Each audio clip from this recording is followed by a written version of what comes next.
Guys, నేను మొన్న release చేసిన ఉగాది బ్లాగ్లో నేను చెప్పాను కదా వడోదర వెళ్ళాము, ఎందుకు వెళ్ళాము ఏంటి అనేది నెక్స్ట్ వీడియోలో చెప్తా అని చెప్పేసి. సో ఈ వీడియోలో అయితే ఎందుకు అనేది చెప్తానండి. నేనైతే వడోదర నుంచి ఎర్లీ మార్నింగ్ ఎయిర్పోర్ట్కి అయితే వచ్చేసానండి. అక్కడ నుంచి నేనైతే సౌత్ వస్తున్నాను. ఎందుకు ఇంత సడన్గా సౌత్ వస్తున్నాను ఏంటనేది మీకు ఈ వీడియోలో చెప్తాను. ఇక్కడ ఏంటంటే నాకు 7కి అయితే ఫ్లైట్ ఉంది. కాకపోతే ఏంటంటే 6కి చెక్-ఇన్ అయిపోవాలన్నమాట. అందుకని చెప్పేసి మేము 5:30 కల్లా బయలుదేరి ఎయిర్పోర్ట్కి అయితే వచ్చేసాము. మా హస్బెండ్ అయితే మమ్మల్ని డ్రాప్ చేయడానికి అయితే వచ్చారు. ఇంకా శిశాంత్ చూడండి, ఆ ట్రాలీలో నుంచుంటే వాడు మంచిగా అటు ఇటు చూస్తూ వెళ్తున్నాడు అనమాట ఎయిర్పోర్ట్లో. ఇక లోపలికి వచ్చిన తర్వాత మెయిన్ లగేజ్ అయితే అక్కడ ఇచ్చేయాలి కదండి. అక్కడైతే ఇచ్చేసి చెక్-ఇన్ అయిపోయాను అనమాట. నేనేంటంటే ముందే వెబ్ చెక్-ఇన్ అయితే ఆన్లైన్లో చేసేసుకున్నానండి. అందువల్ల నాకు అంత పెద్ద టైం పట్టలేదన్నమాట. ఇక్కడ ఈజీగా అయిపోతుంది పని. ముందే వెబ్ చెక్-ఇన్ చేసుకుంటే ఇది మంచి మనకి ఆప్షన్ బాగుంటుంది అనమాట. అదే అక్కడికి వెళ్ళి చేసుకోవాలంటే కొంచెం టైం పడుతుంది. ఇంకా లోపలికి వెళ్ళిన తర్వాత ఇక్కడ మెయిన్ లగేజ్ కాకుండా హ్యాండ్ లగేజ్ ఉంటుంది కదా, అది కూడా చెక్-ఇన్ చేసేసుకొని ఇంకా మేమైతే ఫ్లైట్ కోసం బస్సు అయితే ఎక్కామన్నమాట. ఆ బస్సు ఏంటంటే ఫ్లైట్ వరకు బస్సులో తీసుకెళ్తారు.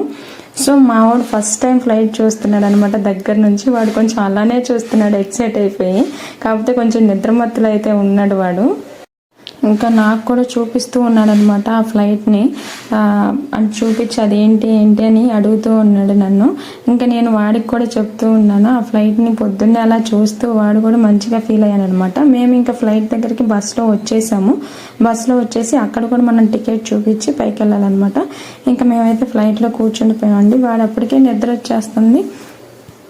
ఇక మా వాడైతే అలా కళ్ళు నలుపుకుంటూ చూస్తూ ఉన్నాడు. వాడికి ఏంటంటే లోపల అంతా కట్టేసినట్టు ఉండేసరికి కొంచెం బోర్ అయితే ఫీల్ అయ్యాడు అనమాట. అందుకని చెప్పేసి నేను ల్యాప్టాప్లో వాడు ముందుగానే ఇలా అవుతుందని చెప్పేసి నేను డౌన్లోడ్ చేసి పెట్టుకున్నాను వాడు బొమ్మలు అయితే. ఆ కార్టూన్స్ చూసుకుంటూ కూర్చున్నాడు అనమాట. ఇంకా అంతలోనే ఫ్లైట్ అయితే టేక్ ఆఫ్ అయిందనమాట. ఇంకా టేక్ ఆఫ్ అయినప్పుడు కొంచెం భయపడతాడేమో అని అనుకున్నాను, కానీ వాడు అస్సలు భయపడలేదు. ఇక ఇక్కడ ఇన్స్ట్రక్షన్స్ అయితే చెప్తున్నారు ఫ్లైట్లో. ముందు ఫ్లైట్ స్టార్ట్ అయిన తర్వాత ఎలా ఏంటి అనేది మొత్తం ఇన్స్ట్రక్షన్స్ చెప్తారు వాళ్ళు. ఇక ఫ్లైట్ అయితే ఆ స్పీడ్కి నాకు కొంచెం భయం వేసింది, కానీ మా వాడైతే అసలు వాడు కొంచెం కూడా కదలలేదు. ఇంకా అలా వాడు కార్టూన్స్ చూసుకుంటూ అలా టైం పాస్ అయితే చేసాడు. ఇంకా నేను విండోలోంచి అలా అవి ఇవి అని చెప్తుంటే వాడు కొంచెం పైకి లేచి అలా చూశాడు. కొంచెం సేపే చూశాడండి. ఇంకా తర్వాత వాడికి కొంచెం బోర్ కొట్టేసింది. ఇంకా ఈ అడవలేదు, కానీ కొంచెం చికాకు అయితే పడ్డాడు అనమాట. ఆ చికాకు పడేసరికి ఇంకా నేను కార్టూన్స్ అయితే పెట్టాను. వాడు చూసుకుంటూ ఇంకా అలా 1 అవర్ పట్టింది మాకు. ఆ 1 అవర్ కార్టూన్స్ చూసుకున్నాడు వాడు. ఇక ఫైనల్లీ ఫ్లైట్ అయితే గాల్లో తేలేసిందండి. ఆ తేలిన తర్వాత వాడు ఇంకా కొంచెం చూస్తూ ఉన్నాడు అనమాట. ఇక అంతలోకి అప్పటికే కొంచెం 7:30 అయింది. వాడు నిద్రపోలేదు కదా, అందుకని చెప్పి ఆకలి అవుతుందని చెప్పేసి వాడికి ఫుడ్ అయితే నేను ఇంట్లోనే ప్రిపేర్ చేసుకొని వచ్చాను. ఇంకా ఆ ఫుడ్ అయితే తినిపిస్తాను అనమాట వాడికి. ఆ ఫ్లైట్లో కూడా ఎక్కువ తినలేదండి వాడు. మరి కొంచెం అడిగేనంటే 9కి 8:30కి అలా తినే అలవాటు అనమాట. ఇంకా నేను ముందే పెట్టేసరికి వాడు ఎక్కువ తినలేకపోయాడు. కొంచెం అయితే తిన్నాడు అనమాట. నేనైతే ఇంటి దగ్గర నుంచి పోహా చేసుకొచ్చాను, అలాగే ఓట్స్ కూడా చేసుకొచ్చాను. ఎందుకంటే మాకు ఎలాంటి వడోదర టు ముంబై టు గన్నవరం అనమాట. ముంబైలో మాకు 6 అవర్స్ వెయిటింగ్ ఉంది. సో అందుకని చెప్పేసి వాడికి ఫుడ్ అయితే కంపల్సరీగా కావాలి కదా, అందుకని చెప్పేసి నేను ముందే అయితే ప్రిపేర్ చేసుకొని వాడి కోసం ప్యాక్ చేసుకొని వచ్చాను అనమాట. ఇలా ఫ్లైట్ పైకి వెళ్ళిన తర్వాత ఇంకా మేఘాలు ఇలా అదొక వేరే లోకంలా అనిపిస్తుంది. ఫస్ట్ టైం నేనైతే ఫ్లైట్ జర్నీ చేసినప్పుడైతే నాకు కొంచెం మంచిగా ఎగ్జైట్ ఫీలింగ్ ఉందన్నమాట.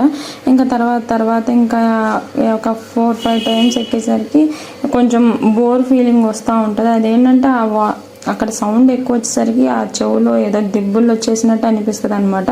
గుటకేస్తే కానీ మళ్ళీ నార్మల్ అవ్వదు. ఇంకా అలా చూస్తూ ఉండటానికి కూడా కొంచెం బోర్ అనిపిస్తుంది. తర్వాత నిద్రపోయేదాన్ని నేను. ఇప్పుడైతే మా వాడితో అలా టైంపాస్ అయిపోయింది అనమాట. ఇంకా లాస్ట్లో వాడికైతే కొంచెం నిద్ర వచ్చేసినట్టు అయిపోయింది. ఇంకా అలా నా ఒళ్ళో పడుకొని అలా వాడు కార్టూన్స్ చూస్తూ ఉన్నాడు అనమాట. గాయస్, నేను ఇంత సడన్గా సౌత్ రావడానికి ఏంటి కారణం అని నేను ఈ వీడియోలో చెప్తా అన్నాను కదా. సో ఏంటంటే మా అమ్మకైతే హిస్టరెక్టమీ ఆపరేషన్ అయితే జరిగింది. సో అందుకని నేనైతే వస్తున్నాను అనమాట.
ఇక మేమైతే ముంబైలో అయితే ల్యాండ్ అయిపోయామండి.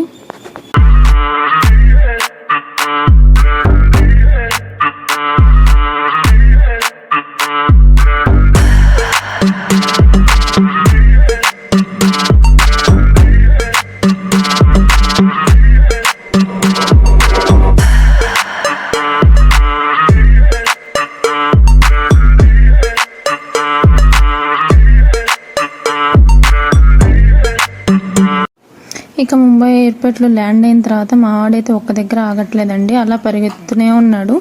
ఇక్కడ ఏంటంటే నాది కనెక్టెడ్ ఫ్లైట్ కాబట్టి ఎగ్జిట్ వేరు డొమెస్టిక్ వేరు అనమాట. ఇంకా ఆ గేట్ వైపు వెళ్ళి ముందు పైన చెకింగ్ చేసుకొని నేను అక్కడికి వెళ్తే నాకు కొంచెం ప్రశాంతంగా ఉంటుందని చెప్పేసి నేనైతే ముందు అక్కడికి వెళ్ళిపోతున్నాను. మధ్యలో మా వాడైతే అక్కడ పెట్టిన బొమ్మల అక్కడ ఐటమ్స్ ఉంటాయి కదా, ఆ ఐటమ్స్తో అయితే కదిలిస్తూ ఉన్నాడు. సర్లే ఇంకా అప్పటికి టైం అయింది, వాడు ఫ్లైట్లో కూడా ఏం తినలేదని చెప్పేసి బేబీ కేర్ రూమ్కి వచ్చేసి వాడికి ఫుడ్ అయితే పెడుతున్నాను. ముందు నేను ఆ ల్యాప్టాప్ అయితే తీసుకురావడం చాలా మంచిది అయిపోయింది అనమాట. ఇంకా దానిలో వాడికి బొమ్మలు పెట్టి తినిపిస్తూ ఉన్నాను. అక్కడే నేనైతే ఒక 2 hours అయితే స్పెండ్ చేశానండి. మాకైతే మధ్యలో 6 hours వరకు వెయిటింగ్ ఉందనమాట. ఆ 6 hours వాడిని ఎలా హ్యాండిల్ చేయాలని చాలా టెన్షన్ అయిపోయాను. కానీ కొంచెం చక్కగానే ఉన్నాడు, వాడు ఏం అల్లరి చేయలేదు, అంతా బాగానే ఉన్నాడు. తినేసాడు, కొంచెంసేపు అలా టైం పాస్ చేసాము అక్కడే. తర్వాత వాడికి డ్రెస్ అయితే చేంజ్ చేసేసాను. ఏంటంటే నైట్ అలానే తీసుకొచ్చేసాను నిద్రలో వాడిని. ఇంకా అక్కడ డ్రెస్ మార్చేసి 2 గంటలు ఆగిన తర్వాత బయటకి అయితే తీసుకొచ్చాను అనమాట. ఇంకా అక్కడ ఆగకుండా పరిగెత్తుతూనే ఉన్నాడు వాడు. పరిగెత్తు మధ్యలో ఒకసారి అయితే కింద కూడా పడ్డాడు అనమాట. ఇంకా సర్లేని వదిలేసాను నేను. ఇంకా అంతా చూస్తూ వాడు అక్కడ ఏంటంటే వాడికి వింతగా అనిపించింది అనమాట. మొత్తం అలా తిరిగి చూస్తుంటే ఎటు చూసినా కూడా జనాలు ఉన్నారు. వాడు ఫస్ట్ టైం అనమాట ఇలా చూడటం. అందుకని చెప్పేసి కొంచెం వాడు బాగానే ఆడాడు, నన్ను అయితే ఏడిపించలేదు. అక్కడ ఒక బొమ్మల షాప్ అయితే తగిలిందండి. అక్కడ ఇంకా కారు పట్టుకొని వాడు దాన్ని అయితే చంపేశాడు అనమాట. అక్కడ ఆ నీళ్ళల్లో 3-4 సార్లు నీళ్ళలో వేసాడు. నాకేమో భయం వేస్తుంది, ఆ షాప్ అతను ఏమన్నా అంటాడేమో అని చెప్పేసి. కానీ అతను కూడా ఏం అనలేదు. దాన్ని 2 సార్లు కింద పడేసరికి ఇంకా ఆ షాప్ అతను నా కారుని తీసుకొని వెళ్ళిపోయాడు. ఇంకా నేను కూడా వాడిని తీసుకొచ్చేసాను అనమాట పక్క నుంచి. కానీ వాడు అక్కడికి వెళ్ళినా సరే మళ్ళీ కొంచెం ముందుకు తీసుకెళ్ళినా సరే వెనక్కి వచ్చేస్తున్నాడు ఆ బొమ్మల షాప్ చూసి.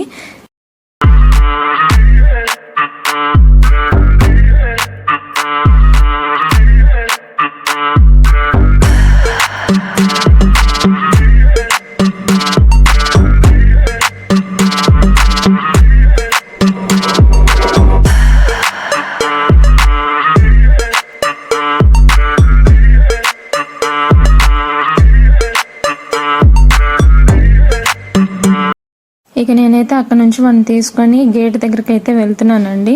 మాకు అప్పటికి ఇంకా 2 hours టైం ఉంది. కానీ కొంచెం ఆ గేట్ అది చూసుకొని వస్తే వాడిని వెనక్కి తీసుకెళ్ళినా సరే నాకు అది తెలిస్తే త్వరగా వెళ్ళడానికి బాగుంటుందని చెప్పేసి ఒకసారి ఆ గేట్ నంబర్ అవన్నీ చూసుకొని వద్దా అని చెప్పేసి అక్కడికి వెళ్ళాను అనమాట. ఇంకా అక్కడైతే కొంతసేపు అలా చూశాడు. రివర్స్లో వస్తుంటే ఆ గోడల మీద ఆ ఆర్ట్ అయితే చాలా బాగా అనిపించిందండి, చాలా బాగుంది అక్కడ. ఇంకా వాడు ఏంటంటే అక్కడ విజయవాడ, అది ముంబై టు గన్నవరం కదా, విజయవాడ అక్కడ ఉంటారు కదా విజయవాడ వెళ్ళే వాళ్ళు కూడా, అక్కడ పిల్లలు అయితే పరిచయం అయ్యారనమాట. ఇంక వాళ్ళతో కొంతసేపు అయితే ఆడాడు వాడు. ఇంకా ఆ తర్వాత ఇంకా నా వల్ల కాలేదండి, వాడు ఇంకా పరిగెత్తుతూనే ఉన్నాడు. నాకు ఇంకా అప్పటికి కాళ్ళు నొప్పులు వచ్చేసినాయి అనమాట. అప్పటికే 5 hours అయిపోయింది, 5 hours తిరుగుతూనే ఉన్నాడు. ఇంకా వాడు ఎక్కడ పడతాడా ఎటు వెళ్ళిపోతాడని భయంతో నేను కూడా వాడు వెనక తిరుగుతూనే ఉన్నాను అనమాట. ఇంకా అక్కడ ఏంటంటే మాది గేట్ నెంబర్ వచ్చేసి 85 ఇచ్చారు, తర్వాత మళ్ళీ మారిపోయిందని చెప్పేసి 45కి ఇచ్చారనమాట. మళ్ళీ అక్కడ నుంచి మళ్ళీ 45 వెళ్ళేసరికి మళ్ళీ నాకు అప్పటికే వాడు ఇంకా నిద్రపోయాడు మధ్యలో. ఇంకా నాకైతే చాలా కష్టంగా అనిపించింది అనమాట. ఇంకా సర్లే అని చెప్పేసి నిదానంగా ఇంకా 45 గేట్కి అయితే వెళ్ళిపోయాము. వెళ్ళిన తర్వాత మళ్ళీ 2:40కి అయితే ఫ్లైట్ అయితే ఇంకా టేక్ ఆఫ్ అవుతుందన్నమాట. 2:40 నుంచి మళ్ళీ 4:30కి అయితే నేను విజయవాడలో ల్యాండ్ అవుతాను అనమాట. నేనైతే మీతో ఇంకో విషయం కూడా షేర్ చేసుకోవాలండి. ఏంటంటే నాకైతే ముంబై ఎయిర్పోర్ట్లో బోర్డింగ్ పాస్ అయితే మిస్ అయిపోయింది. ఎలా మిస్ అయిందో కూడా తెలియదు అనమాట. కానీ కొంచెం టెన్షన్ అయితే వచ్చింది. తర్వాత అక్కడ ఉన్న సెక్యూరిటీని అడిగితే ఏం కాదండి, అది బోర్డింగ్ పాస్ అనేది అక్కడ మీ గేట్ దగ్గర వాళ్ళు ఉంటారు కదా, వాళ్ళకి మీ పిఎన్ఆర్ నెంబర్ ఇస్తే వాళ్ళు మళ్ళీ బోర్డింగ్ పాస్ ఇస్తారు, మీకు ఇబ్బంది ఏం లేదు అని చెప్పేసరికి కొంచెం కూల్గా అనిపించిందండి. ఇంకా తర్వాత మనకి ఫ్లైట్ అనేది ఒక 25 minutes ముందే మనకి లోపలికి ఎంట్రన్స్ ఉంటుంది కదా, ఆ టైంలో వాళ్ళకి నేను పిఎన్ఆర్ నెంబర్ చెప్తే నాకు బోర్డింగ్ పాస్ తీసిచ్చారనమాట. గాయస్, వీడియో నచ్చినట్లయితే ప్లీజ్ లైక్ చేయండి, అలాగే షేర్ చేయండి. వీడియో ఎలా ఉందో కూడా కామెంట్ చేయండి. నెక్స్ట్ వ్లాగ్ చాలా బాగుంటుందండి. నెక్స్ట్ వ్లాగ్ అనేది మీకు 1 day or 2 daysలో నేను అప్లోడ్ చేస్తాను. ఇక ఇంతటితో అయితే ఈ వ్లాగ్ కంప్లీట్ అయిపోయిందండి. హలో గాయస్, ఆగండి. ఏంటంటే లాస్ట్ క్లిప్ అయితే చాలా బాగుంటుంది. ఆ క్లిప్ చూసిన తర్వాత మీరు వీడియో ఎండ్ చేయొచ్చు. సో మరో మంచి వీడియోతో మళ్ళీ కలుసుకుందాం. ఆ క్లిప్ చూసి ఎండ్ చేసేయండి. ఇక ఫైనల్లీ నేనైతే గన్నవరం అయితే రీచ్ అయిపోయాను. ఇంకా నన్ను పికప్ చేసుకోవడానికి మా మామయ్య, అత్తయ్య, అలాగే మా స్వీటీ కూడా వచ్చారు. చూడండి అక్కడ ఎగ్జైట్మెంట్ మామూలు లేదనమాట.